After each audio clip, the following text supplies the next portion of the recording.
put an ad in all the papers that we used to have at the time. Came up with the idea of being the mobile mattress guy.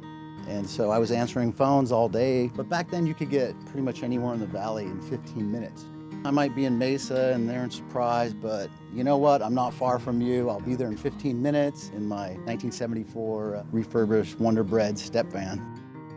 Rob calls up, he's in Arizona, and he's like, hey, I got this mattress gig going on. And he's like, why don't you and Kristen move down and we'll build this big company.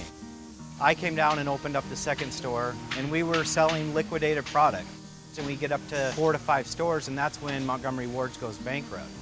We would get queens and kings and different things from Montgomery Ward's, but we weren't getting, box springs and twin size beds and full size beds. So we went to a small manufacturer here in town, and they were supplementing our product, and so we were buying from them. So Ward's goes bankrupt, and we're freaking out. We know we can't make a living selling the product from the small manufacturer. We needed the name brand product that we were getting from Montgomery Ward's.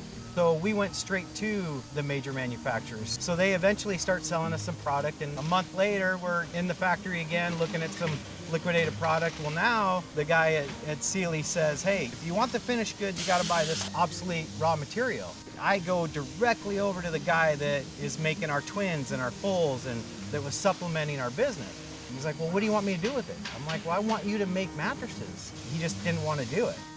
That was when I was like, well, you know what? Let's figure out how to make a mattress. We became known as the guys that would buy anything. I would start getting calls from factories all over the country. I could have handled probably all the transactions over the phone, but all I really wanted to do was to get into these factories and see how they were manufacturing it. I wanted to build my own world-class factory. Customers would come into our stores and they would look at a bed that we make, and it was R&S Mattress at the time, and consumers really liked the product, but there would always be a little hesitation in the customer. And that's when I decided, I'm like, we need a brand. And I had 2 daughters at the time, Kaylee and Brooklyn, and Brooklyn Bedding founded Established. And it was phenomenal, the change that happened almost overnight. And pretty soon that was all they were selling, was Brooklyn Bedding. It's 2008, and I was really focused on the bed in the box out of China. My wife's like, why don't you sell our mattresses online? I go to China. They have an old press, and they press it, and then there's 3 guys that roll it by hand.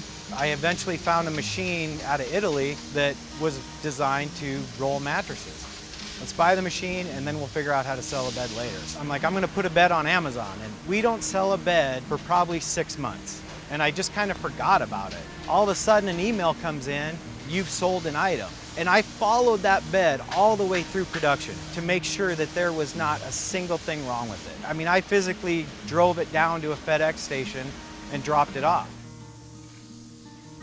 On my way back to the factory, everything racing through my mind of what this could mean or where it could take us. And now we're a national brand. We can sell beds all over. We were one of the first true mattress factories to put mattresses in a box in the US. So my passion is still on the factory floor. I made my office have a window so that I could oversee the whole factory. I wake up every day and I get to come to work and do what I love to do. You know, having started selling at the indoor swap meet 5 miles from where the factory is today, never in my wildest dreams would I ever think that, we'd have this state-of-the-art facility. We'd be shipping mattresses all over the country. But with the help of my brother and just a ton of other people, it's been an exciting, wild ride.